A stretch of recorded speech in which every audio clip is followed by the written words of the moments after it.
Welcome to tech விகிஸ். நம்ம இந்த video என்ன பார்க்க போறோம்னா IDFC பேங்கோட கிரெடிட் கார்டை எப்படி வாங்குறது, அதை வாங்குறது யூஸ்ஃபுல்லாக ஃபஸ்ட் தடவை நீங்கள் வந்து கிரெடிட் கார்டு வாங்குறீங்கன்னா அதை வாங்கலாமா, என்னென்ன ஃபீச்சர்ஸ் நல்லா இருக்குது, எது நல்லா இல்லை அப்படின்றத அந்த வீடியோ ஃபுல்லாக பார்க்க போகிறோம். வாங்க வீடியோக்குள்ளே போகலாம்.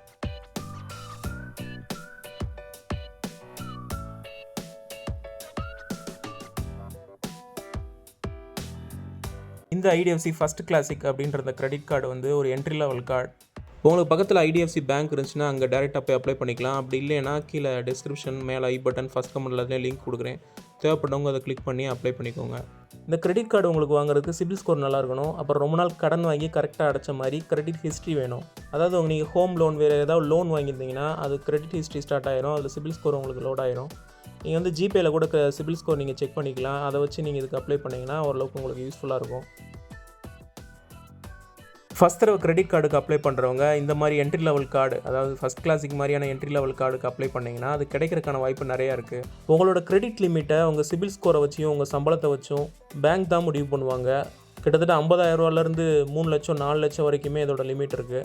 சுயதொழில் பார்க்குறவங்களுக்கு மேக்ஸிமம் வந்து கிரெடிட் கார்டு கொடுக்குறத அவாய்ட் பண்ணுறாங்க.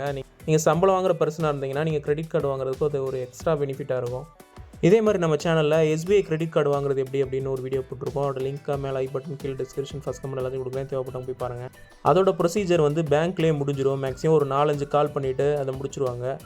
ஆனால் இந்த கிரெடிட் கார்டை பொறுத்த அளவுக்கு நீங்கள் ஆன்லைனில் வந்து அப்ளை பண்ணதுக்கப்புறம் வீடியோ KYC அப்படின்றத ஒன்று முடிக்க வேண்டியிருக்கும்.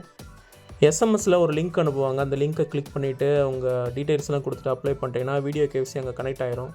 அதில் பேசுகிறவங்ககிட்ட நம்ம பேசிவிட்டு பேன் கார்டு காட்ட சொல்லுவாங்க. நம்ம ஃபேஸை ஃபோட்டோ எடுப்பாங்க. பேன் கார்டு ஃபோட்டோவை சுரண்டி காமிக்க சொல்லுவாங்க. இந்த மாதிரி சிலதை வந்து பேசிக்கான இங்கிலீஷில் கேட்பாங்க. அதுக்கு மட்டும் நம்ம ஆன்சர் பண்ணிட்டா போதும், நம்மளுக்கு இது அப்ரூவல் ஆகி வந்துடும். என் ஃப்ரெண்டுக்கே வந்து இந்த கார்டு வந்து ரிஜெக்ட் ஆகிடுச்சு. ஆனாலுமே ஃபிக்ஸட் டெபாசிட்டில், அதாவது IDFC பேங்க்கில் நம்ம ஃபிக்ஸட் டெபாசிட்டில் ஒரு 10,000 ரூபா கட்டுறது மூலமாக 11,000 ரூபா வரைக்கும் உங்களுக்கு வந்து கிரெடிட் லிமிட்டோட கிரெடிட் கார்டு கொடுப்போம் அப்படின்னு சொல்லியிருக்காங்க.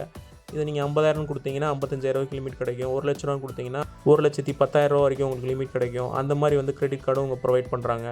ப்ளஸ் அந்த ஃபிக்ஸட் டெபாசிட்டுக்கும் 6.5% வரைக்கும் உங்களுக்கு வட்டி கொடுக்குறாங்க. இதோட பெனிஃபிட்லாம் என்னென்னு பார்த்தீங்கன்னா, அதில் வந்து ஏர்போர்ட் லவுஞ்ச் கிடையாது. ஆனால் ரயில்வேல வருஷத்துக்கு 4 ரயில்வே லவுஞ்ச் கொடுக்குறாங்க. மதுரை, திருச்சி, எக்மோர் போன்ற பெரிய ரயில்வே ஸ்டேஷனில் தான் அந்த ரயில்வே லவுஞ்ச்லாம் வந்து அக்சஸில் இருக்கும். இங்கே காஃபி, டீ, சாப்பாடெல்லாம் ஃப்ரீயாக கிடைக்கும். ஆனால் ரெக்லைனர் வந்து ஃப்ரீ கிடையாது. ஜொமேட்டோலேருந்து டிஸ்ட்ரிக்ட்ன்ற ஒரு மூவி டிக்கெட் புக்கிங் ஆப் வந்து ரிலீஸ் பண்ணியிருக்காங்க. அந்த ஆப்பில் வந்து 25% வந்திருக்கும் மூவி டிக்கெட்டில் வந்து இதுக்கு டிஸ்கவுண்ட் கிடைக்கும். ஆனால் பிரச்சனை என்னென்னா, மதுரை மாதிரியான ஒரு பெரிய சிட்டிலேயே ஒரு தேட்டர் இல்லை 2 தேட்டர் தான் வந்து டிஸ்ட்ரிக்ட் ஆப்பில் அவைலபிளாக இருக்குது. இந்த கிரெடிட் கார்டில் நீங்கள் 2,500 ரூபா அல்லது 3,000 ரூபாய்க்கு மேலே பண்ணுற செலவெலாம் வந்து EMI கன்வெர்ட் பண்ணிக்கலாம். அதுக்கு 19% வட்டி உண்டு. ப்ராசஸிங் ஃபீயும் கொஞ்சமாக போடுவாங்க. அப்புறம் இந்த விசா கார்டு வந்து கம்ப்ளீட்லி ஃப்ரீ. உங்களுக்கு 1 வருஷம் கழிச்சோ ஜாயினிங் ஃபீயோ எதுவுமே கிடையாது. அப்புறம் இந்த கார்டு வந்து ஒரு விசா கார்டு. இதை வந்து UPIயில் நம்ம கனெக்ட் பண்ண முடியாது. ரூபே கார்டு அந்த மட்டும் தான் கனெக்ட் பண்ண முடியும். ஸோ ரூபேவை அதை கன்வெர்ட் பண்ணி டிஜிட்டலாக ஒரு வர்ச்சுவல் கார்டு கொடுக்குறதுக்கு 200 ரூபா எக்ஸ்ட்ரா கட்டுற மாதிரி இருக்கும். இதில் ஜாயின் பண்ணும்போது Amazonலேருந்து 500 ரூபாய்க்கான வவுச்சர் கொடுப்பாங்க. அதை வச்சு நம்ம ரீசார்ஜ் பண்ணிக்கலாம், அதை வாங்கிக்கலாம் Amazonல. அதோட வந்து இந்த விர்ச்சுவல் கார்டு ரூபே கார்டுக்கு வந்து நம்ம அப்ளை பண்ணும்போது 200க்கான கேஷ்பேக் வந்து நம்ம கிரெடிட் கார்டு அக்கௌண்ட்டில் தானாகவே விழுந்துடும். இந்த கார்டோட ரிவார்ட்ஸ் பாயிண்ட்டில் 4 ரிவார்ட்ஸ் பாயிண்ட் சேர்ந்தது ₹1. நீங்கள் 150 ரூபா செலவு பண்ணும்போது ஒரு ரிவார்ட்ஸ் பாயிண்ட் கொடுப்பாங்க. இந்த கார்டோட ரிவார்ட்ஸ் பாயிண்ட்டுக்கு எக்ஸ்பிரி டேட்டே கிடையாது. இதில் நிறையா சேர்ந்ததுக்கப்புறம் நீங்கள் Amazon வவுச்சராவோ இல்லை ஃப்ளிப்கார்ட் வவுச்சராவோ நீங்கள் வந்து வெளியே எடுத்துக்கலாம். இருக்கிற கிரெடிட் கார்ட்லேயே இதெல்லாம் வந்து ATMல எடுக்கிற சார்ஜஸ் வந்து ரொம்ப கம்மி. கிரெடிட் லிமிட் மாதிரியே உங்களுக்கு கேஷ் லிமிட்டும் கொடுப்பாங்க. அந்த அமௌண்ட்டை வந்து ATMலேருந்து நீங்கள் எடுக்கும் போது எக்ஸ்ட்ராவாக ஒரு ₹236 ரூபா, அதாவது ₹200 ப்ளஸ் வந்து GST இதை போட்டு வந்து உங்களுக்கு கணக்கு பண்ணுவாங்க. மற்ற கிரெடிட் கார்டுலாம் உதாரணத்துக்கு SBI கிரெடிட் கார்டுலாம் ₹500 ப்ளஸ் GST ₹590 ஆகும். நீங்கள் ஒரு ₹1000 எடுத்தனாலுமே வந்து உங்களுக்கு சார்ஜஸ் வந்து ₹590 வரும். ஆனால் ATMல நீங்கள் வித்ட்ரா பண்ணதோ இல்லை மினிமம் டியூ அமௌண்ட் கட்டுறதோ வந்து அட்வைசபிள் கிடையாது. இந்த கார்டை வச்சு 400 ரூபாய்க்கு பெட்ரோல் போடும்போது ₹4.72 வந்து ப்ராசஸிங் ஃபீ போடுவாங்க. அதில் ₹4 வந்து ரிட்டன் வந்துடும். அந்த GST 72 வந்து ரிட்டன் வராது. இந்த கிரெடிட் கார்டுக்கு உங்கள் ஃபேமிலிக்கு ப்ரொவைட் பண்ணுற மாதிரி ஆட் கார்டும் இருக்குது. ஆனால் வந்து 500 ப்ளஸ் அதுக்கு GST வரும். அது விசா வேரியன்ட் மட்டும் வருது. நம்ம ரூபே வந்து ஆக்டிவேட் பண்ணியிருந்தாலுமே அவங்களுக்கு ரூபே வரலை. இந்த கிரெடிட் கார்டில் குறைகள்னு பார்த்தோன்னா 43%க்கு மேலே வந்து வருட வட்டி இருக்குது. கிட்டத்தட்ட நீங்கள் கட்டாமல் விட்டுட்டிங்கன்னா மாத வட்டியை வந்து தாளித்து எடுத்துருவாங்க. அப்புறம் மற்ற கிரெடிட் கார்டில் வந்து உங்களுக்கு 50 நாள் வந்து லிமிட் டேட் கொடுப்பாங்க. அதாவது ஸ்டேட்மெண்ட் டேட்லேருந்து கிரேஸ் பீரியட் முடிகிற வரைக்கும். இதில் வெறும் 45 நாள் தான் இருக்குது. அதாவது ஸ்டேட்மெண்ட் டேட்டு 19ஆம் தேதினா உங்களுக்கு பேமெண்ட் டேட்டு 3ஆம் தேதி 4ஆம் தேதியில் வருது. கஸ்டமர் கேருக்கு ஃபோன் பண்ணிவிட்டு உங்களுக்கு கன்வீனியன்ட் டேட்டில் ஸ்டேட்மெண்ட் டேட்டையும் அந்த கிரேஸ் பீரியட் எந்த டயத்தில் வருது அப்படின்றத நீங்கள் வந்து மாற்றிக்கலாம். இதில் அப்ளை பண்ணும்போது Aadhaar card, date of birth, அந்த மொபைல் நம்பர் அடிச்சுட்டு கெட் ஓடிபின்னு கொடுத்துட்டிங்கன்னா அதுக்கப்புறம் நீங்கள் ப்ராசஸ்க்குள்ளே போயிடுவீங்க. அதோட கிரெடிட் கார்டு உங்களுக்குலாம் காமிக்கும் வரிசையாக. அதில் வந்து வீசா கார்டா ரூபே கார்டுன்னு கேட்கும். ரூபே கார்டு வந்து உங்களுக்கு பிடிச்ச மாதிரி இருந்துச்சுன்னா, அதாவது ஜாயினிங் ஃபீ 500 இருக்கும். அதை நீங்கள் செலக்ட் பண்ணிட்டீங்கன்னா டேரெக்டாக அந்த ஒரே கார்டோடு முடிஞ்சிடும். இந்த மாதிரி ஃபஸ்ட் கிளாஸுக்கு செலக்ட் பண்ணிங்கன்னா நீங்கள் வந்து ரூபே வேரியண்ட் ஒன்று செலக்ட் பண்ண வேண்டியிருக்கும். ரெண்டுக்குமே வந்து தனித்தனி நம்பர் கொடுப்பாங்க. தனித்தனி கிரெடிட் கார்டு நம்பர் வந்துடும்.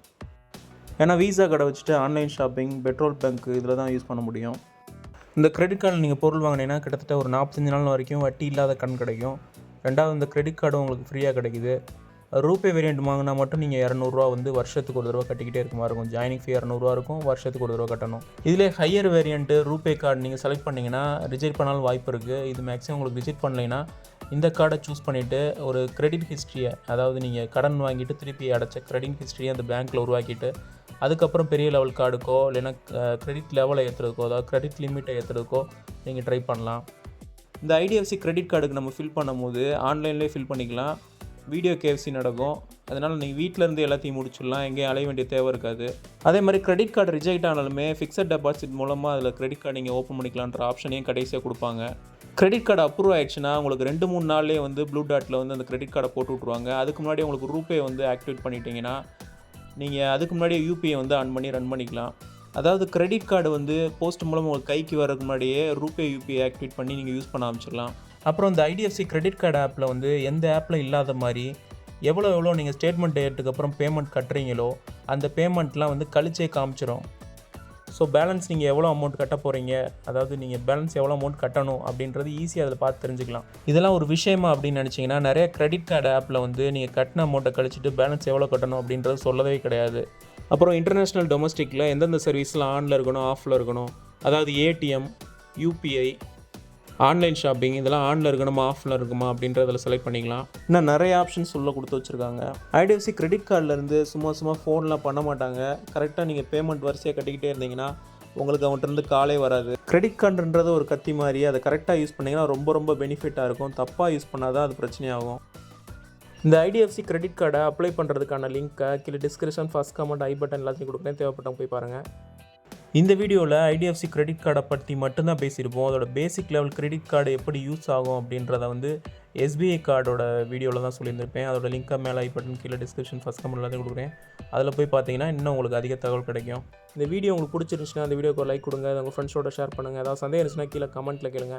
எல்லாத்துக்கும் மேலே டெக் சேனலாக சப்ஸ்கிரைப் பண்ணுங்கள். பக்கத்தில் இருக்க பெல் ஐக்கானே அழுத்திடுங்க. தேங்க்ஸ் ஃபார் வாட்சிங்.